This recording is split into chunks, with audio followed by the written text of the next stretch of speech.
Hey there, people of Australia. I'm here to tell you some of the facts about this recent amendment to the Interactive Gambling Act of 2000. The amendment of 2017 Act was made in 2001. The act was intended to stop interactive gambling, which means gambling online or while the game's being played on sports or things of that kind of nature. So it includes online casinos. It was very ambiguous, and they've decided to come and amend it in 2017. So you can go through the act here. You just Google it. It's right there, and it's obviously not written for the layperson. It's in legalese. Um, so I'm going to go through, and I'm not a lawyer at all, but I'm going to go through and show you the facts. I've got a few websites here set up, and I'm just going to go through them with you, and we're going to look at what I believe is an irrational decision by the government, and it's actually going to achieve the opposite of what they're claiming is being achieved by stopping problem gambling, while the proliferation of pokie machines remains. So we go here and we've got a nice summary, more in layman's terms. So this is at Industry ACMA, and basically goes through. So I'll just read through this with you and explain a few things. So the Interactive Gambling Act 2001, the IGA, regulates the provision of interactive gambling services in Australia. This page provides information about key reforms to the Act, an overview of the reformed IGA, and interactive gambling industry codes. Key reforms to interactive gambling regulation. Now, the one thing I want to point out and stress is that it is not illegal for a player to play at an online casino or to participate in any form of interactive gambling defined in the Act. It's aimed at the operators providing the service. So there's a bit of a misconception out there. The media puts a spin on it, and it's kind of made out to look like if you're going to play at an online casino, you're breaking the law. It's never been the case. Probably never will be, because it's very hard to police, and it's something that's hard to enforce. Anyway, let's go through this a bit. So on the 9th of August, the amendments were made. 16th, the majority came into effect on the 13th of September. So that was when it got through the Senate. It was actually blocked, not blocked, it was held up in the Senate by one senator. I'll go through that in another video, who tried to make the case that poker should be excluded from this amendment because it's a game of skill, and therefore it's not really gambling. But I'll address that in another video. Right now I'm going to address the online versus offline, as in club, pub, pokie machines that are rampant in Australia. We've actually got the highest rate per capita in the world, outside of somewhere like Macau, or if you say Las Vegas, as a state, then that's got a higher rate because it's a gambling destination. But in the general global set of countries, Australians are the biggest gamblers in the world, and online gambling doesn't even come into those figures. So the IGA amendments are part of the government's key reforms to combat illegal offshore gambling. Now, illegal as in it's illegal for the operators offshore to provide a service.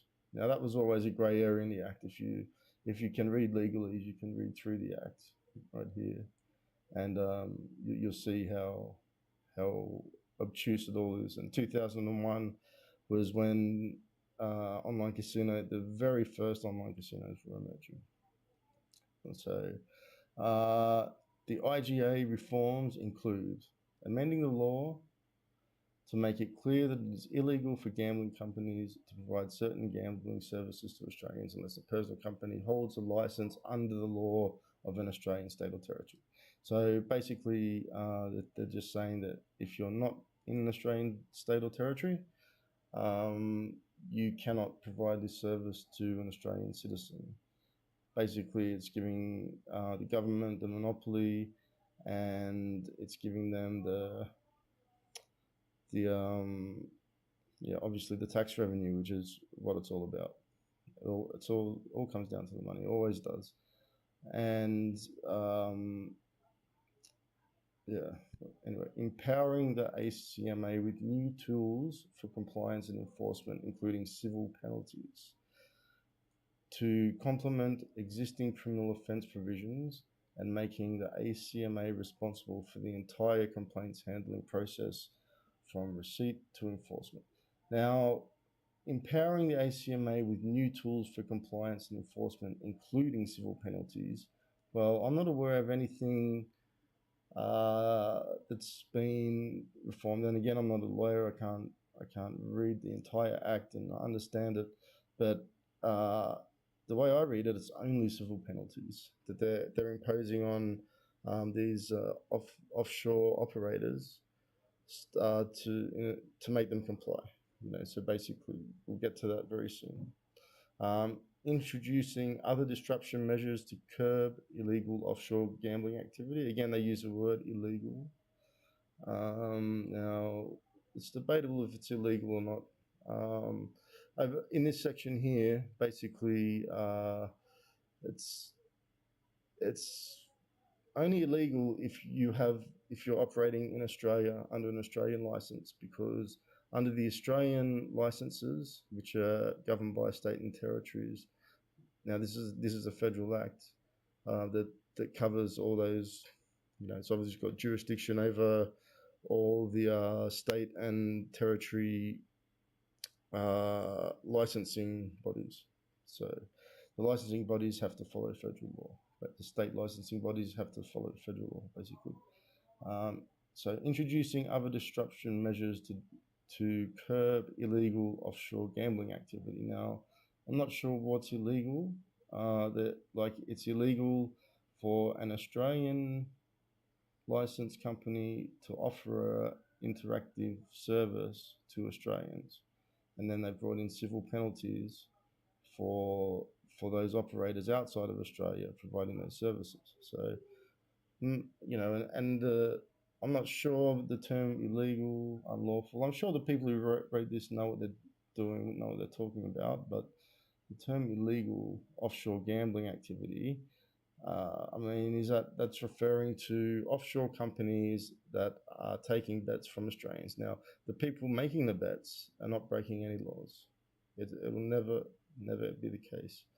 So, directors or principals of offending gambling companies to Australian Border Protection agencies for inclusion on the movement alert list. So any travel to Australia can be disrupted.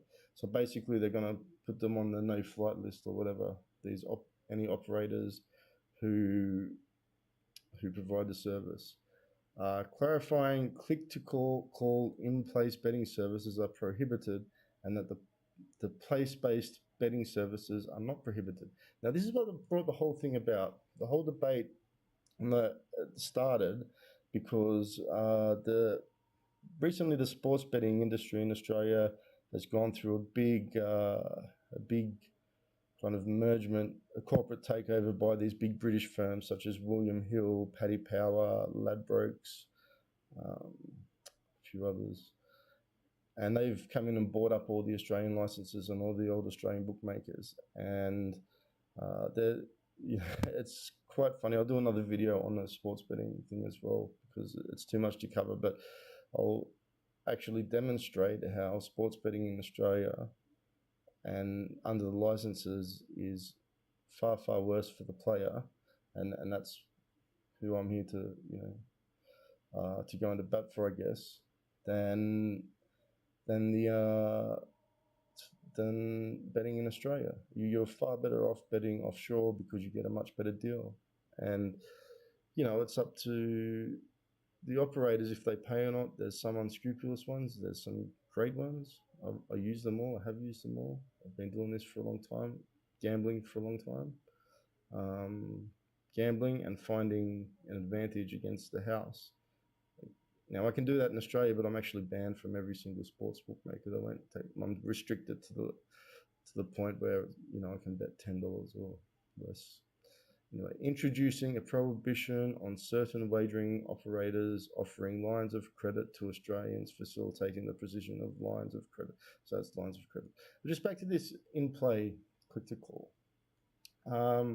So this brought about the whole thing, and it was these British companies that have come on board the Australian licenses. Namely, the first two to do it were Bet365 and Sportsbet, who are owned by Paddy Power, which is an Irish company. Bet365 are an international, huge bookmaking company that have come and bought out Australian bookmakers and the licenses.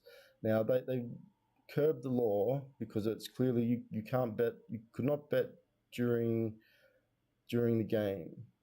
So you can't go and bet while the game's in play, which is very common in places like Asia. That's pretty much where all the money goes, is during a game of soccer. They make a bet, halfway through it or a quarter of the way through it. And in Australia, under the original 2001 Act, you could not do that, and that was clear. That was not grey at all. So what these bookmakers have done is bring this click to call.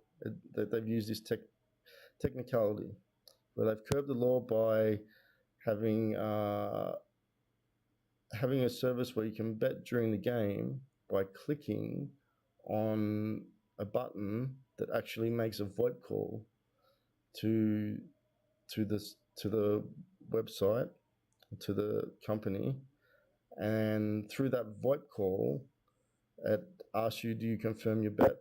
But you don't even need to hear it, so you don't even have to have your sound on, and then it has a confirm button, and you click confirm. So they've basically just made it a bet confirm, but because it goes through VoIP and not the normal internet protocol, it's a backdoor loophole to let people just make a normal bet during the game. It was never ever going to fly. I don't know what they were thinking, and now it's brought all this heat on the industry and the reputable online casinos that were operating in Australia that have now been forced out.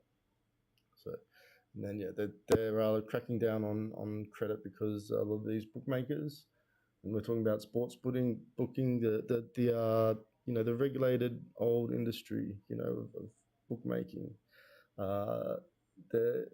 They've got these credit lines where they get people into debt, send debt collectors after them after they lose their money betting. So the credit relating prohibitions will come into effect in February. So they're giving them some time, whereas the online operators, the reputable online operators that had the Australian market pretty much cornered, they've already left as of the 10th of this month. They left September. This is September 21st today. So National Consumer Protection Framework. So they're here protecting the consumer. Is intended to help empower individual gamblers to minimize problem gambling. Minimize problem gambling. Now, to minimize problem gambling in Australia would be to take away the pokie machines and to ensure that the bookmakers taking bets on sport and horse racing give a fair deal, which they don't, and I'll demonstrate that in yet another video. There's too much to go over. The government has also invested in research into online wagering restrictions and the impact on consumer behaviour. So it says here the government has invested in research. So what's that? Read between the lines there. They've invested in research. So basically they don't have any data on consumer behaviour in online gambling. So how much, it says it right there. How much does online gambling contribute to problem gambling in Australia? Okay, they don't know that, so they've invested in research because they don't even know. So the overview of the reforms of the IGA. Now, here is what they've added to the 2001 Act, which pretty much said no interactive gambling in Australia from Australian licensed companies. Providing prohibited, there's 5 prohibits. Providing prohibited interactive gambling services to customers in Australia. So that means betting sports while the game's in play, betting online casinos, playing online slot poker machines, blackjack, all that. Providing an Australian-based interactive gambling service to customers in designated countries. To date, no countries have been designated by the minister. So they're going to stop Australians living overseas from participating in interactive gambling. So they're trying to enforce Australian law on people not in Australia because you're an Australian. I don't know, but to date, no countries have been designated by the minister, but the law is already in place. And again, they've just made it so ambiguous. They push us through it. Next point, providing an unlicensed, regulated interactive gambling service to customers in Australia. So you can't do that. Okay, you can't provide the service, no matter who you are, no matter where you are. Broadcasting or publishing advertisements for these prohibited interactive gambling services or unlicensed regulated interactive gambling services in Australia. So they're bringing in civil penalties to people who advertise interactive gambling. So affiliates would be the target there. Australians who promote online casinos, basically. It's attacking them as well.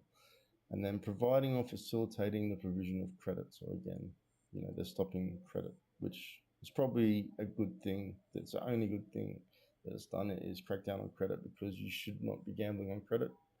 I'm all for responsible gambling. I think that problem gambling exists. I do not think it's due to interactive or online gambling.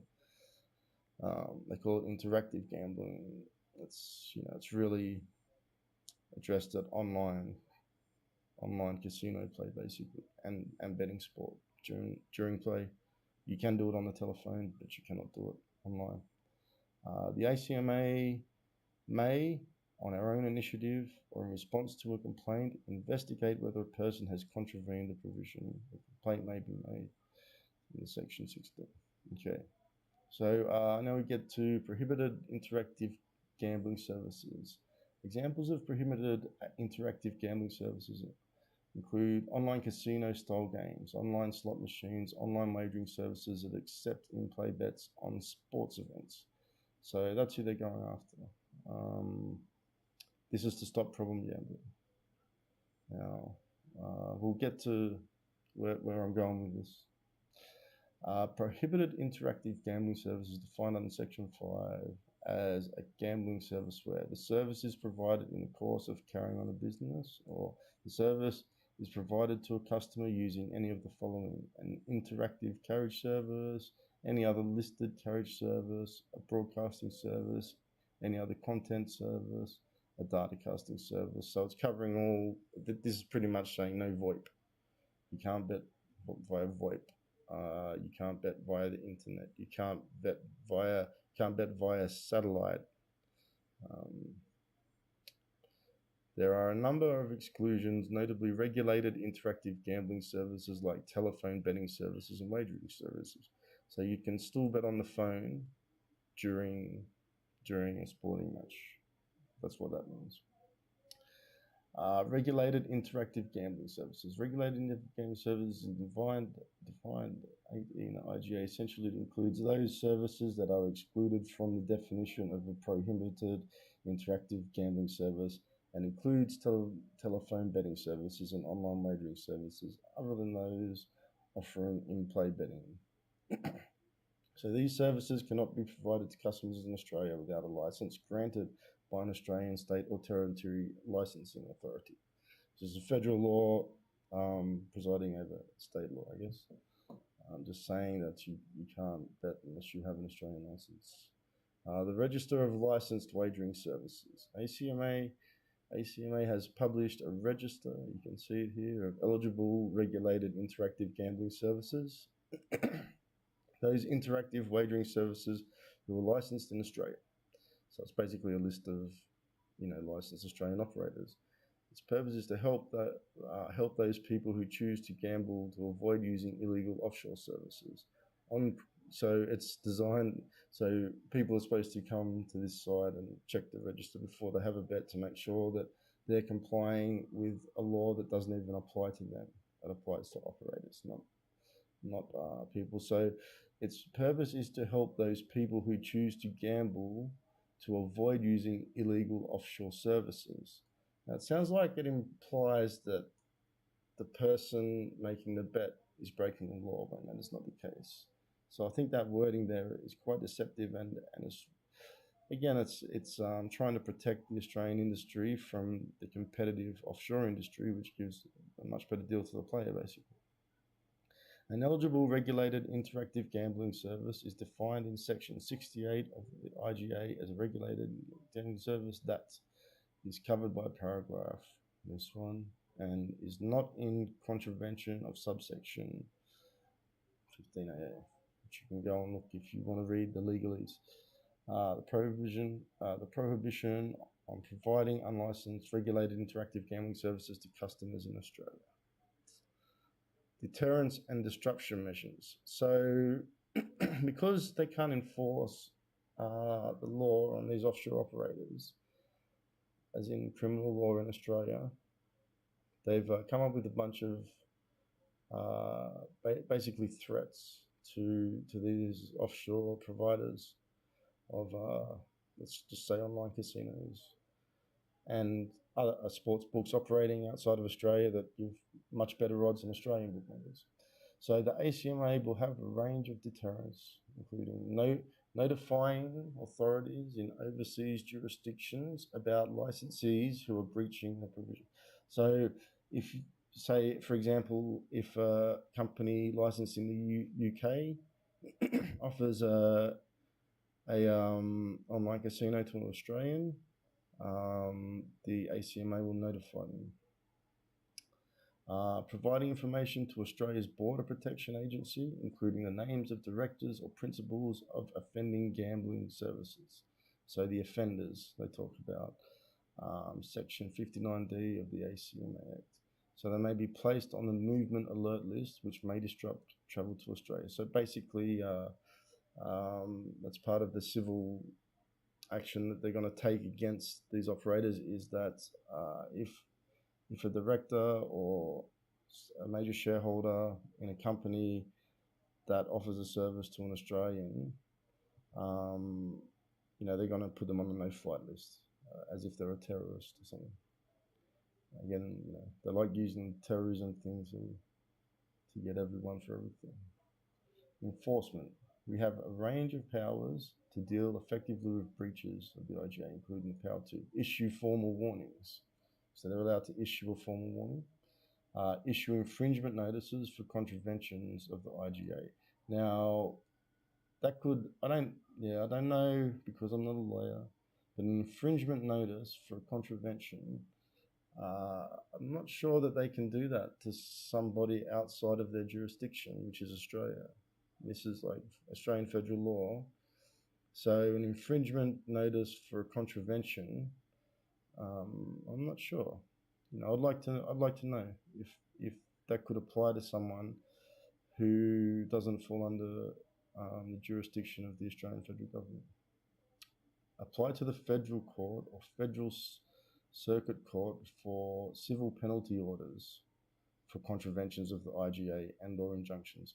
So that's saying that they can apply to the federal court for a civil penalty order against these offshore operators.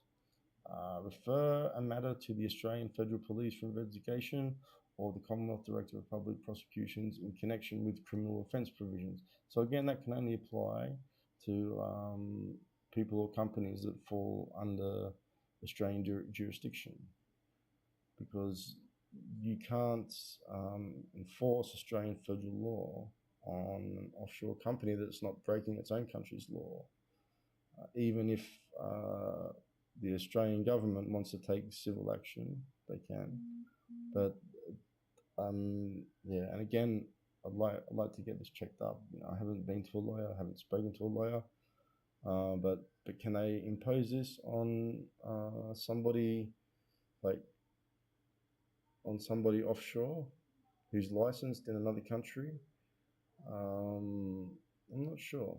I think that would only apply to companies with Australian licenses. The IGA prohibitions extend to any person who aids, abets, counsels, or procures a contravention of the IGA. So this means the ambit of the IGA is extended to any individual who knowingly participates in the provision of prohibited or unlicensed interactive gambling service in Australia, such as affiliates, agents, and the like. So you can't be an affiliate. You can't have an affiliate company. You can't use a .com.au address or an ABN to do any of this. I don't know how that applies to Australians living overseas, because I know that one of the biggest affiliates for online casinos actually has a .com.au email address, so obviously that's an ABN. You need an ABN to get one of those, but he doesn't reside in Australia. So I'd like to know where they stand on that. Penalties. The IGA contains criminal offence and civil penalty provisions. So it always included criminal offence penalties. So that didn't change. So all that's changed are civil penalty provisions. If a person is found guilty of an offence, the penalty is 5,000 penalty units, and then the units convert to dollars, up to 5 times that for body corporate. The civil penalty for contravention is up to 7,500 units that turns into money, or up to 5 times that for a body corporate, nearly $7.9 million. So they've got units that convert to dollars. I guess that's to count for inflation or something. They can just up the amount of dollars that a unit's worth as inflation grows, or as they see fit, I guess. Otherwise, they'll just have dollar amount penalties. The ACMA can apply to the federal court or federal circuit court for a civil penalty order. Well, we know that already, civil penalties. So we're going to sue you in Australia if you ever come here. The penalties relating to the broadcast or publication of an advertisement for a prohibited or unlicensed regulated interactive gambling service such are criminal, 120 penalty units, 25,000, civil, 180. So that's how much they can sue you for. Now, if you committed a criminal offence, which isn't really clear when it comes to affiliates, people advertising, whether it falls under civil or criminal. It might be clear to some of you. It's not really clear to me. Penalty is over 500,000 a day for certain wagering operators that provide or offer credit. So that's covering credit again to persons physically in Australia. For individuals, this figure is over 100,000 a day. So that applies to persons within Australia because they don't have jurisdiction over people outside of Australia. Interactive gambling industry code. The internet industry also plays a role in managing the potential for problem gambling amongst Australians through development of an industry code. Now, that's a very interesting line there. The internet industry also plays a role in managing the potential for problem gambling among Australians through the development of an industry code. Now, we're talking about gambling online, and they've already stated at the top, we went through it, that they're conducting research. Here it is. The government has also invested in research. So they don't know. There's no data on, they don't have the data. Some people have the data, like affiliates would have the data on how much people lose online. Affiliates do have the data. Online casinos do have the data. These companies have the data. The Australian government is conducting research because they don't know. But then here they're saying the internet industry, okay, the internet industry, i.e., online casinos, ISPs, um, plays a role in managing the potential for problem gambling among Australians through the development of an industry code. So they're going to develop an industry code. I guess they're going to wait for that research that they've invested in to be concluded. The Interactive Gambling Industry Code, which you can go and read about, was registered by the ACMA in December 2001 under Section 38 of the IGA. It's responsible for the Communications Alliance. So it was written in a time when the internet was in its infancy.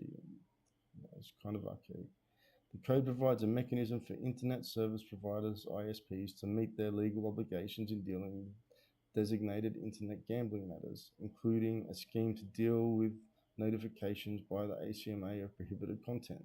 A complaint may be made to the ACMA about a breach of the code under Section 17. So it provides a mechanism for internet service providers, ISPs, to meet their legal obligations, which isn't really clear what their legal obligations are. I'm sure it is in the Act that you have to be a lawyer to read, in dealing with designated internet gambling matters. So yeah, it's very ambiguous, including a scheme to deal with notifications by the ACMA of prohibited content. So I guess the ACMA give a list to ISPs of websites that provide online gambling services or interactive gambling services, and that's covered in that section of the IGA 2001. Okay, so that's basically the law and the amendments to the law. So the law was created in 2001 that curbed it's like no online casinos, no betting online in the run, as they call it, while a sporting event is in process, and that's basically all it is. So let's go over to the next page I've got set up here. Now this is back in May 2011. So it's a very old article, but I thought it was a good one. It's very anecdotal. Poker machines are unique in the gambling world, only form of gambling that has been designed and crafted for the purpose of making money, and where there is absolutely no chance of influencing the outcome. So it's basically saying machines are programmed. So they're not cards being dealt, they're not roulette wheels being spun. And then it goes, but I hear some of you say at least poker machines aren't that bad. They have a guaranteed return to player percentage, which is pretty high. Well, yes. Well, it's not. And no, because it's not. It is true that by law, poker machines in Australia have to return somewhere between 85% to 95% over time to the player. So that means the house advantage. Now, they like to put the spin on we're returning 85% to 90% to you. They don't say you're going to lose 10 to 15% of your play. They tell you, and on every machine they have to put this, but it's worded in such a way that people, in clubs playing, they think that they're going to get, they're only going to lose, they're going to get back 90% of what they put in, or 85%. So if they put in $10, they're going to get, $9 out on average. Now they go through this anecdote about this lady called Gladys, and she puts $20 in, blah, blah, blah, blah, blah. But there's two key paragraphs. So, she stops for lunch, the bus is ready to go back, it's a familiar tale. But here's the key paragraphs as to, actually, see. So Gladys played for 5 hours. She played 10 games a minute. That's 3,000 games over 5 hours. 3,000 times that Gladys pushed that little button, and each time she did, she bet $1. Okay, so she's bet $3,000. Sometimes she lost and sometimes she won. Those winnings allowed her to postpone the next $20 just that little bit longer. But by the end of the day, by poker machine mathematics, Gladys has gambled $3,000 in $1 increments. Well, here's the sting. According to the poker machines, 3,000 was gambled, and 300 of all Gladys's money was kept. So that's the odds she's getting. She's losing 10% on her turnover on every press of the button. Obviously, you're not going to lose every press, so that's where it's kind of deceptive, and it should be made more clear. It's all so ambiguous, and I think it's pretty deliberate. And the fact that we'll get into it in a moment, like Australians have the worst payouts in the world on pokie or slot machines. We call them the pokies here. We call it slot machines internationally. You will not get a worse deal anywhere else in the world than in an Australian club. It's just a fact, you know. That means that the machine paid out 2,700, which is a 90% return. I'm sure Gladys will be pleased to hear that as she sits in the retirement home waiting for her next pension day. So yeah, they give that anecdote to they do a good job, I guess, of I mean, this is the ABC News, you know, so they do a kind of a good job of, you know, spelling it out to people that, you know, that return to play of this machine returns 89%. It actually means the turnover of your hits, not the amount of money you put in a machine, which is kind of implied on that sign they have to have on every machine. Now, here's an article from 2015. I've got this one. It's a bit old, but it's got the best data, and it gives you some good facts. And this is by the Conversation, which is it's a journalistic website. It's very credible. You can check it out.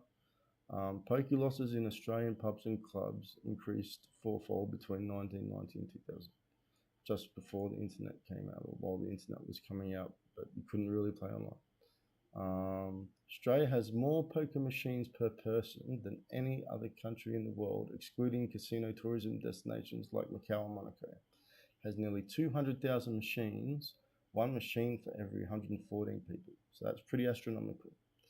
And it makes you wonder why they're attacking this other form of gambling that, as they say themselves, they're investing in research into because they don't even know what the facts are.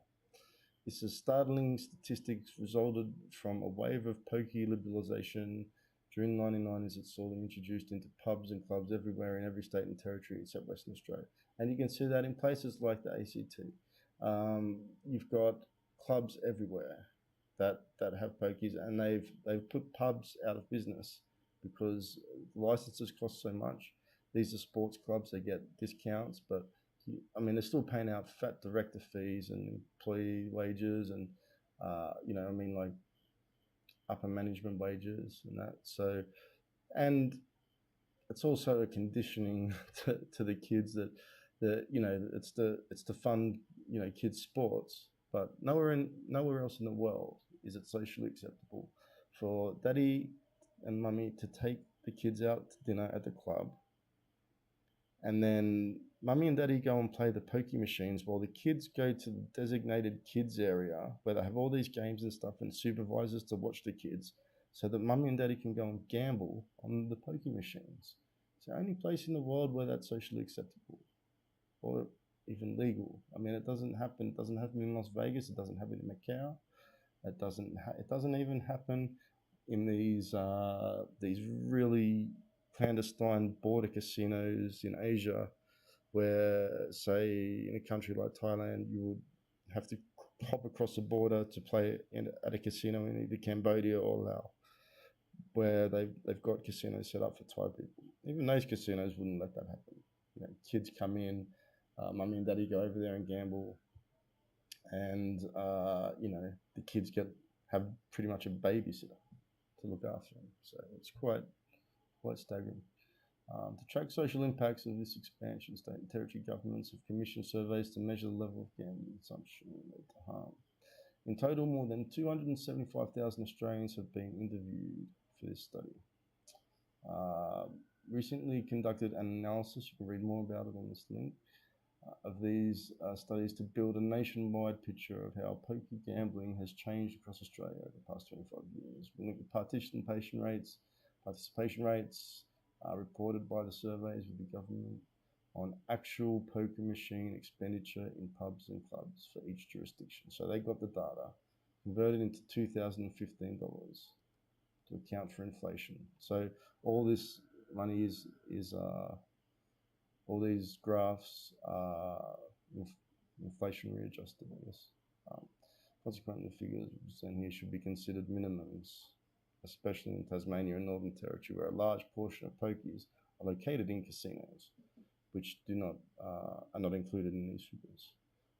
Western Australia is excluded from the expenditure because it has no pokies outside of Burswood Casino. So only in Western Australia there's this non-proliferation of pokie machines. A recent gradual decline in pokie losses. Okay, so nationally, pokie losses in pubs and clubs increased fourfold between 1990 and 2000, before plateauing at around $860 per adult per year in 2005. Okay, that's huge. Now that's in 2015 dollar terms. Since 2005, there has been a consistent gradual decline in gambling losses across the various jurisdictions.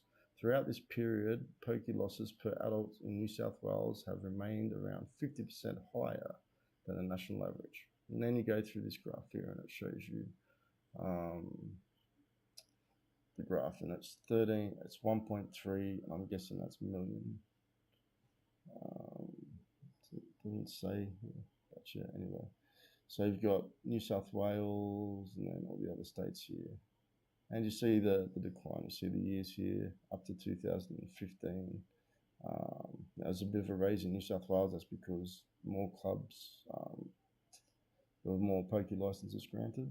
The others have steadily declined from the year around 2000. There's just been this kind of downward trend in how much people are losing on pokies, which state is, I think that's ACT is orange. That's, sorry, Northern Territory. Okay, so I think Northern Territory brought in more pokie licenses as well, and that resulted in that. Also, maybe growth in population, and then the amounts are converted into 2015 dollars. And the source, you've got your source of the data there, Australian Gambling Statistics, get the data. So you can go get that data. The biggest contributor to the decline since 2005 has been tobacco control. Now that's a big statement, but that's stated as fact. Now I think this is a good article, but I don't think they can make that sort of claim. There's a correlation because of the timing, but that doesn't make it a fact, and that doesn't make it the cause. Not gambling policy, so you can't sit at the pokies and have a smoke. The introduction of indoor smoking bans across Australia in the 2000s hit pokie revenues quite hard. Well, that's what they're putting it down to. They don't mention that also what was happening during this time was online casinos and the birth of online casinos giving a far better deal to players, and make better games, better payouts. They're returning some up to 99%, as we'll see soon, and giving bonuses and all that kind of stuff. So there's also a correlation there. Okay, you've got the internet coming out around here. The late 90s is when it came in, and then online casinos really started to grow in the mid 2000s, and that's when we see this downward trend. It's also likely that craps on pokie numbers, which have been relatively stable since 2000, played a role. Caps on pokie numbers, it's likely that they played a role. I mean, if you've been to a club, there's always a machine available. So the cap, it was already saturated. It's not like you can't, even on the busiest of times, go into a club and not be able to sit down at a pokie machine. So I don't think that's likely at all. I think what's likely is that online casinos contributed to this.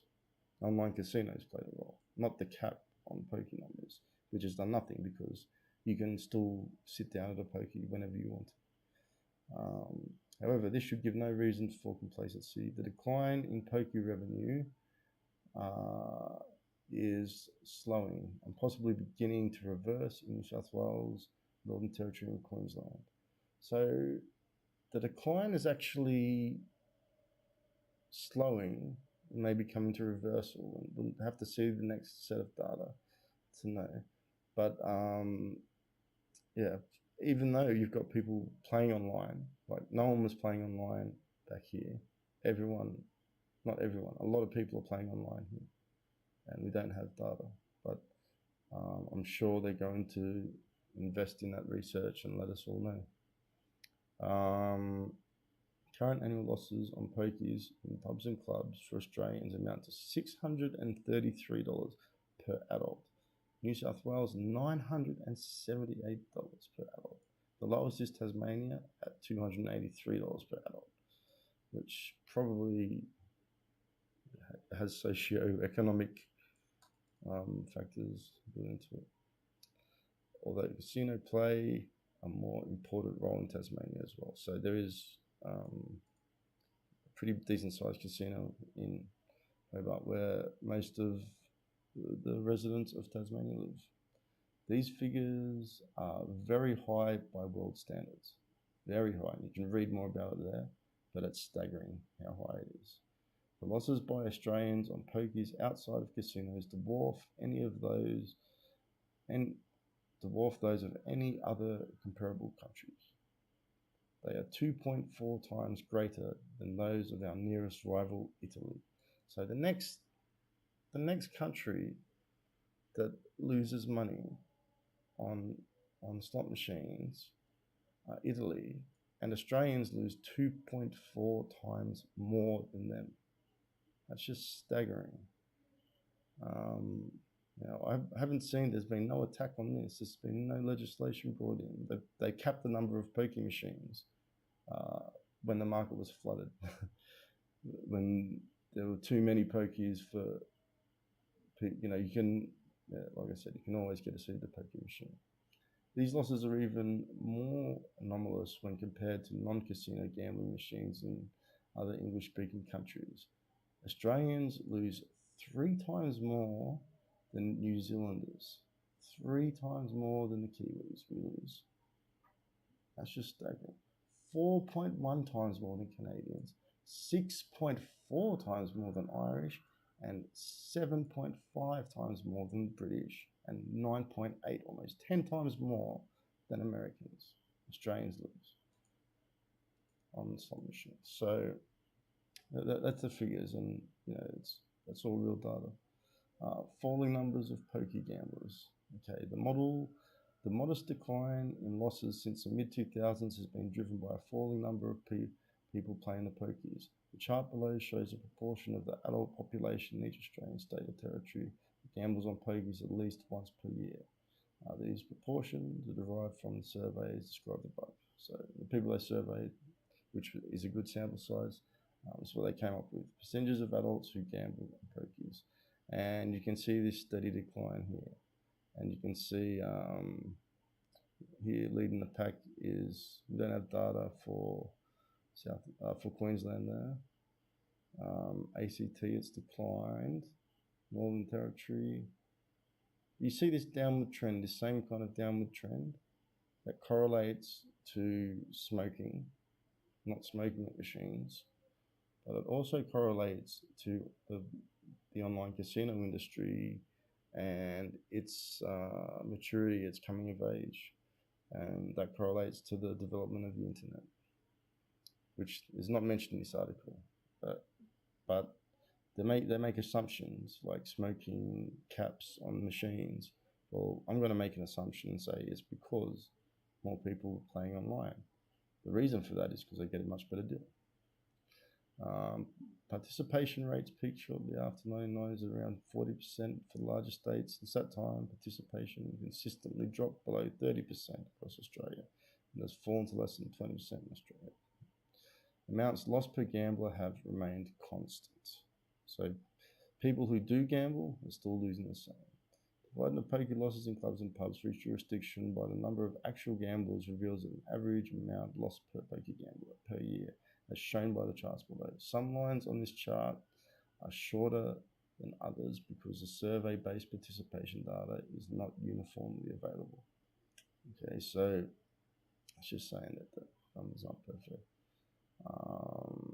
Some lines are shorter because there was no data. But if you look at it, so we've got the averages there. New South Wales was $900 and something, but of the average person that participates, look at these numbers. And this is 2000. Well, this is 2009 in New South Wales. That's got to be about 10% of their wages lost. And then it kind of declines. Tasmanians lose less. 33.68 in 2015 to Victorians. ACT, slowly behind. It's gone up in the ACT, and that's because of the proliferation of clubs and culture there. So the average loss per gambler is actually going up per participant. It's actually going up.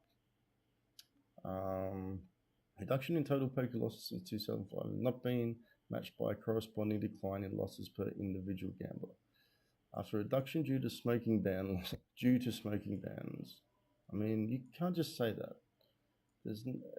There is a correlation, but it's an ambiguous one, and you need it needs a bit more teeth to it than just saying. You can say the same thing about online casinos, because that happened around the same. Online casinos started to become popular around the same time the smoking bans came. So losses per gambler appeared to have plateaued. Some jurisdictions trending up, ACT and Northern Territory on down. It's just that while fewer people are playing the pokies, the amount of money lost per gambler has remained relatively constant. Well, I'd say it's gone up a bit looking at that chart. We don't know what happened in New South Wales. This suggests that while fewer people are playing the pokies, the amount lost per pokie gambler in Victoria is around $3,500 per year, or around $65 a week. And that's a fair whack. ACT, 3,000 a year. Put this in perspective, the average Australian adult spent $1,245 on electricity and gas. So people who do play pokies are spending more than double than on their utility bills. We now have concerted government action to reduce energy costs. The regulatory reforms required to reduce the amount of losses for pokie gamblers are not on the legislative agenda in most of Australia. Now that's pertinent there. The regulatory reforms to reduce the amount of losses for pokie gamblers are not on the legislative agenda in most of Australia. So that's pretty telling there.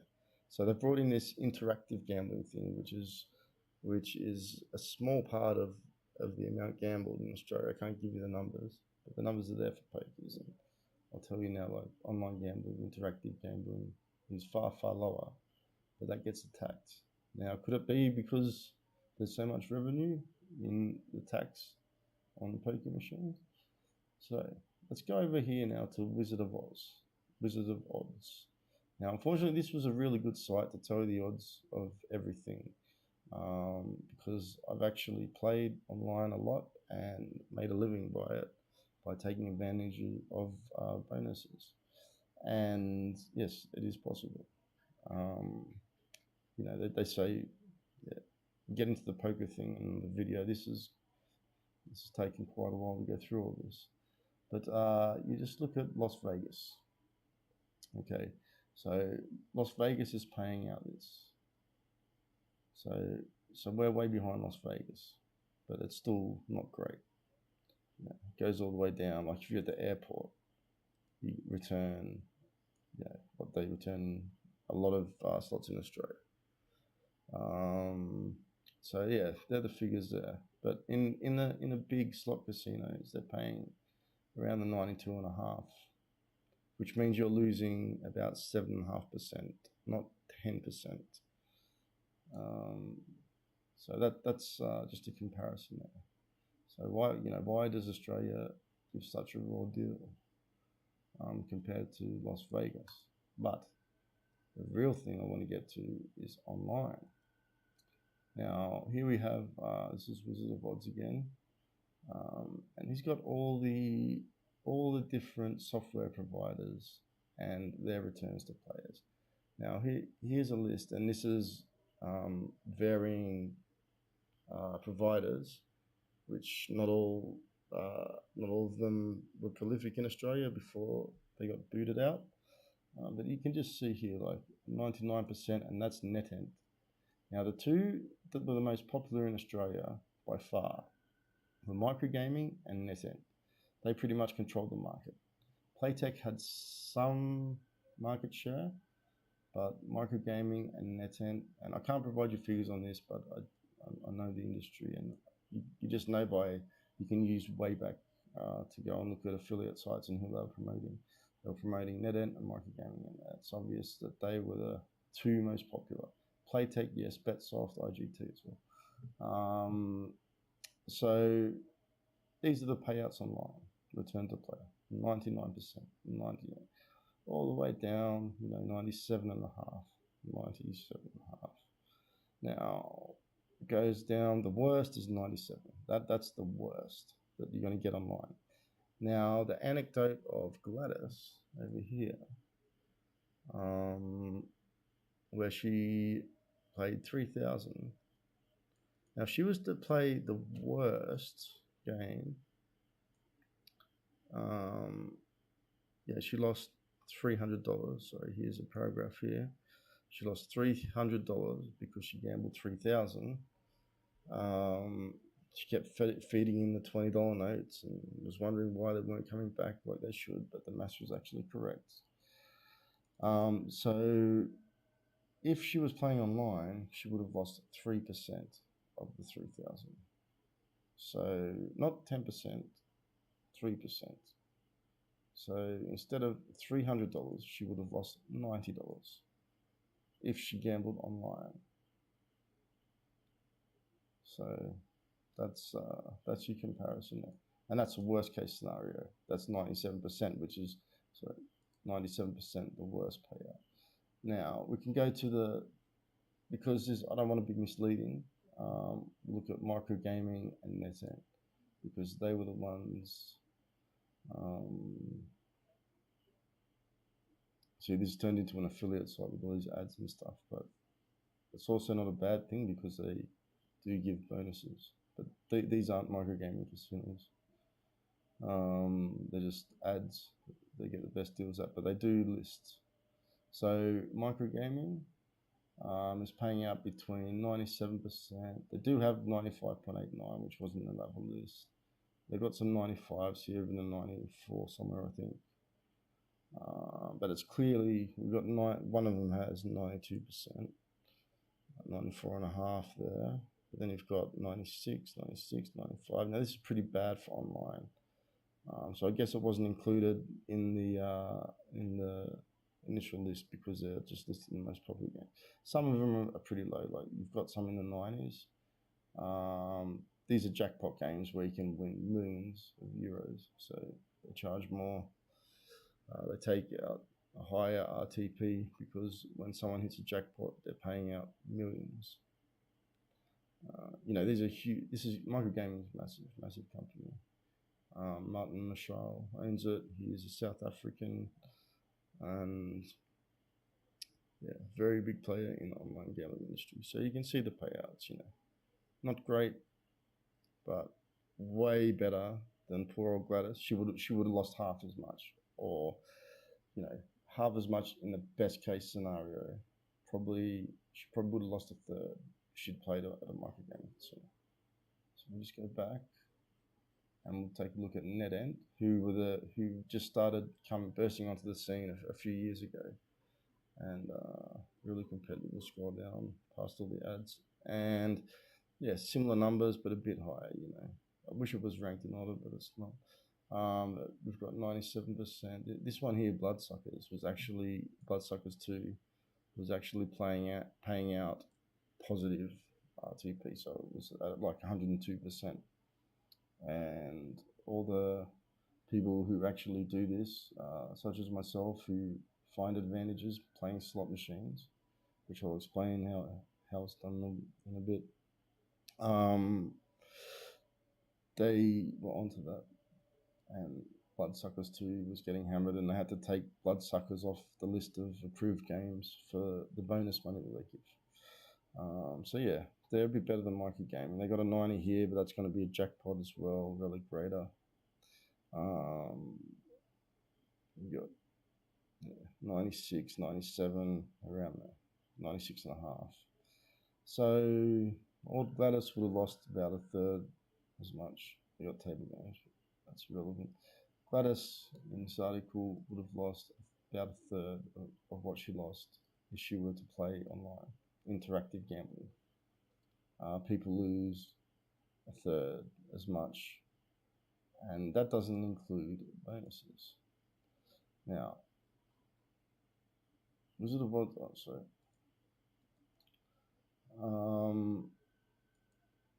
When you sign up at these online casinos, not only do you get a better deal on the return to play, but they also give you a bonus. So they give you, like, here it's this risk. You can't play at any of these in Australia. These are all reputable places, so they've been banned and they're not participating. But you get 150%, 200%, 25 free spins, plus 20 no deposit spins. So you put in 100, you start with 300. And then they've got requirements. It's usually about 20 times the total amount of the deposit and the bonus. So if you put in 100, you start with 300, you've got to wager about 6,000. Now, in that 6,000, you're going to lose about 3% playing pokies. So 3% of 6,000 is about 180 bucks. But you only put in 100. See what I mean? So you're going to lose your 100 bucks for getting double the play that poor old Gladys here had. She only played 3,000 and lost 300. You play 6,000 with this bonus and the 200% bonus. You play 6,000 and you lose your deposit, 100 bucks on average. So that's the maths, and it's real. And these companies, Microgaming, NetEnt, very reputable. They've got licenses in the UK, in Malta, and other jurisdictions, and that's why they exited. Now what's happened is this. Australians aren't going to stop gambling online. Now the only provider that is going to let Australians play online is RTG, real-time gaming. They are notorious for ripping off both affiliates, so people advertise for them, and players. They have all sorts of stalling tactics. Now, if you play, and there's a list of casinos here, that this website here is very reputable, casino.org. They've been around a long time. They've got a blacklist, and we've got a blacklisted casinos here. And if you go through here, I can't go through each one. It's just going to take too long, but it's just full of RTG casinos. There is not one. You won't find Microgaming or NetEnt in here. Now, I'll just say that NetEnt and Microgaming had the Australian market cornered before they exited on the 10th of September 2017, because they didn't want to, because the licenses like the UK and Malta, the licensees ordered them to leave Australia, or they would revoke their license, because they don't want to have a beef with the Australian government. They don't, because the Australian government will attack them, and also the principals and directors of these online casinos, the good ones, the ones that don't rip players off, the ones that pay out fast, the ones that people never had a problem with, they're going to be put on the no-flight list as if they're some kind of terrorist. So now what we're left with are guys like this, blacklisted casinos, who don't care. They just won't come to Australia. They don't care about a civil threat from the Australian government. They're in licensing jurisdictions that don't. Some of them don't even have licenses. Others have licenses in really obscure jurisdictions like Barbados or Antigua or something. Antigua is actually a good jurisdiction. It gets a bad name, but it's really up to the operator in these jurisdictions and how good they are. So I don't want to bag RTG as a software provider, but they do give software to anyone who wants it. Whereas microgaming and NetEnt software would only allow certain brands and make sure that their brands got proper licenses in, let's just say, proper jurisdictions such as UK, Malta. So in the UK, you can play online casinos, no worries. It's not an issue. So here we've got microgaming casinos, and these are all the microgaming casinos that you used to be able to play at Australia that you can't now. And these are the offers you get. So you're getting 200% here. So you're going to lose more than the maximum play that you have to give to get this bonus. So in Gladys's case, where she spent 3,000 and lost 300, she hit the $1 button 3,000 times and lost 300. Well, if you do that here, you're only going to lose $100, and you should lose 180. So, it's a no-brainer, and you can actually take advantage of these. And I did it for a long time. Take advantage of all these. You only play the bonus. You play high, you play high spins, as in $20 a spin, and you either lose your money fast or you make a big win.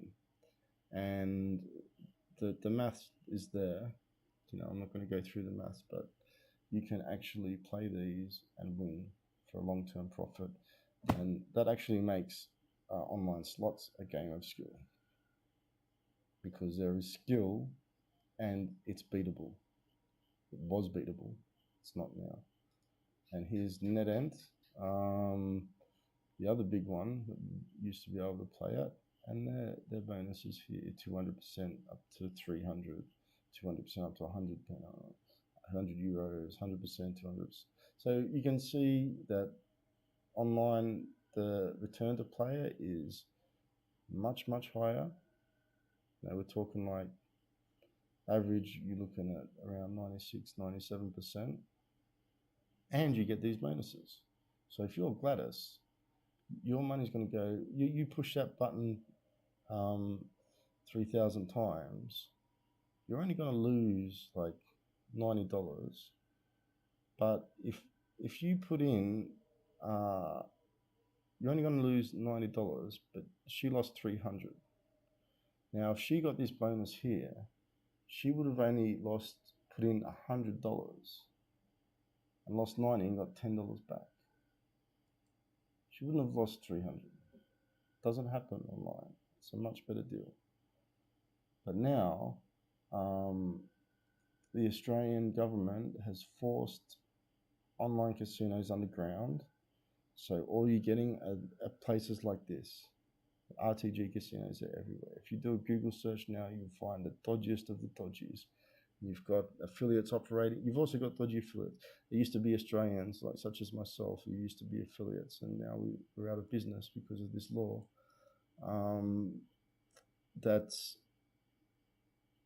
I would never promote these, to fellow Australians.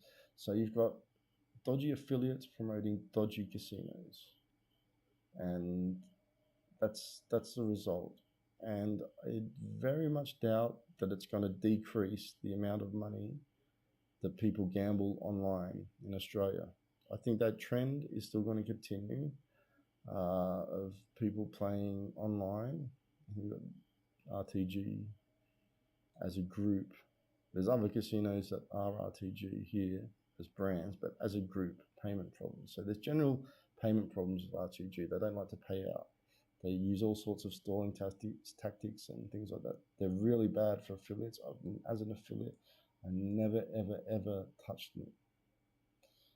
So that's what's happened in Australia. The government has forced the reputable big companies that are listed on the UK Stock Exchange and forced Australian gamblers into these dubious sites, into these dubious operators and dubious affiliates. Before, all the affiliates were Australian citizens, so if something dodgy was going on, they had some kind of recourse, because it's an Australian company that's operating as an affiliate, as an advertiser for a reputable casino that holds a license in Malta or the UK or Sweden now even, and other places. So now you've either got unlicensed or questionable license jurisdiction casinos targeting Australia, because there's this big void. I mean, the big names, like these are the places that target the USA, because NetEnt and microgaming brands, those big software providers, can't operate in the US because of similar prohibition laws against online gambling. So those are the facts right there. You know, microgaming, NetEnt, good deals, you're going to get paid. They don't rip you off, they pay. And I can prove it. You know, that any microgaming casino is going to pay you when you win. And it's going to pay its affiliates fairly as well. These guys are going to rip you off. They're going to rip off their affiliates. They're going to fudge the figures, underpay them, and they're going to do everything they can to not pay out the player. All sorts of tactics that they use. And this is the scene in Australia now. This is what you get in New Zealand, something like this. This is a reputable casino, Leo Vegas. They're huge. They're kind of new. They were the competition to microgaming and brands such as Royal Vegas, Spin Palace. They were the big names in Australia. And then Leo Vegas came out and really competed. And this is a promotion page for New Zealanders only, because they had to exit Australia. They want Asia Pacific. I mean, you have it down here, like Leo Vegas Gaming is a company registered in accordance with Maltese law. Now, Malta is a very, very strict, very reputable gaming licensing jurisdiction. Registration number, blah, blah, blah. And they've got a registered office at the Plaza, Malta. Leo Vegas is licensed and regulated by the Lotteries and Gaming Authority of Malta and holds this license. And then Leo Vegas is operated by Leo Vegas Gaming Limited in the UK under the license from the Gaming Commission, UK license number. So they've got a license in the UK to operate in the UK. They've got a license in Malta to operate internationally. Now, Malta, when Australia brought out this law, Malta and the Gaming Authority, whatever they're called, the Lotteries and Gaming Authority of Malta, told Leo Vegas and any other brand that they will only give licenses to reputable software providers, and then these software providers have different brand names. And Leo Vegas is a brand of NetEnt software. They will not give a license to an RTG operator, who are now the most advertised. So you don't get a Maltese licensed casino in Australia now. You don't get access to that. You only get access to the dodgiest of the dodgies, just like in the USA. So that's a result of the Australian regarding online casino and mostly slot pokie play, and the difference. Those are the facts. And the next thing is poker, and I'm just going to introduce it now, and then I'm going to make another video about poker specifically, and why the senator that tried to stall it, an argument that poker was a game of skill and therefore should be excluded and have special rights to be able to operate, but did not argue that actually online slots is beatable. And I can prove that. I can show it. I can do the maths. Now, in the case of poker, putting itself on a pedestal, well, the poker players saying that it's a game of skill. Now, yes, there is some skill involved, and about 5% of players do win long term, but that's it at the expense of the other 95%. But I'll go into that in more depth in the next video. So really appreciate anyone who's got through this hour and 15 minutes of me rambling on. But I think it's an important issue that people should be aware of, is that the government has attacked online poker, interactive gambling, which includes online poker and online casinos. They've attacked that. They've left Gladys to lose her $300 with the worst odds in the world on slot machines in a country with the highest per capita spend on slot machines and the highest per capita losses in dollar terms, in US dollar terms, in the world, and lose 10 times more than Americans on slot machines. This has not been attacked. Only what's been attacked is something that you can actually win at, something that pays out much higher, just Vegas, and forced us underground to these kind of casinos. And I think it's reprehensible. This is all the deals from microgaming that we used to be able to do. I mean, we can't have this anymore. We're at the mercy of unscrupulous operators that do not care about not being able to come to Australia, which basically is all the amendment did. It's threatened civil action against operators. This is what you can get in New Zealand: $1,000 welcome bonus. So you get 1,000 extra in play. I'm not sure. I think that's 100%. So you put in 1,000, you start with 2,000, and 200 free spins on this game, Starburst, which is a popular online game that returns about 97%, not 85%, not 90%, 97%.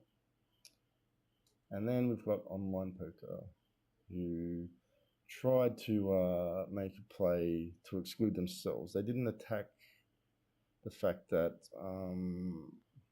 they didn't attack the fact that poker machines are the real source of problem gambling in Australia. Club poker machines are the real source. All you got to do is go to a club at 2 a.m. and you'll see the most degenerate of degeneracy ever. The ACMA said themselves they're investing in research because they don't even know about the impact of gambling online. But the figures there show that you get a much better deal and you can actually win using the correct strategy. So yeah, it's hypocritical. Anyway, that's all I've got to say. It's gone for too long already. I'll be back to do one on online poker, and I'll show you why online poker should not be excluded if slot machines are included, and why this particular senator, who argued that poker was a game of skill and therefore should not be excluded, was backing up he attacked the completely wrong points.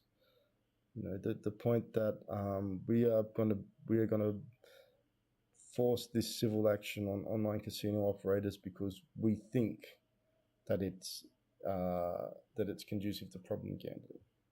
The real thing is revenue, because we saw in these figures the correlation, and I'm sure they've done their research. Sorry, this one here. I'm sure they've done their research. This downward trend since the proliferation of online casinos has had an impact on government revenue. And that's what it's all about, guys. It's all about revenue. Otherwise, they'll just be banning pokies. If they were really concerned about problem gambling, then we wouldn't have pokies on every street corner in every major city in Australia. Okay, that's it from me. Again, thanks for getting this far. And stay tuned for the one on online poker, and I'll really make a case, and I can show you where you can play safely. I can show you where you can play pokies online safely as well. But that'll be in the next video. So goodbye for now, and gamble within your means, gamble responsibly, gamble safely.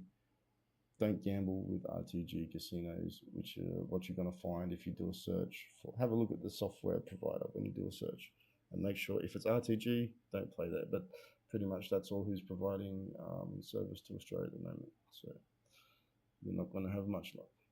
All right. Goodbye, folks.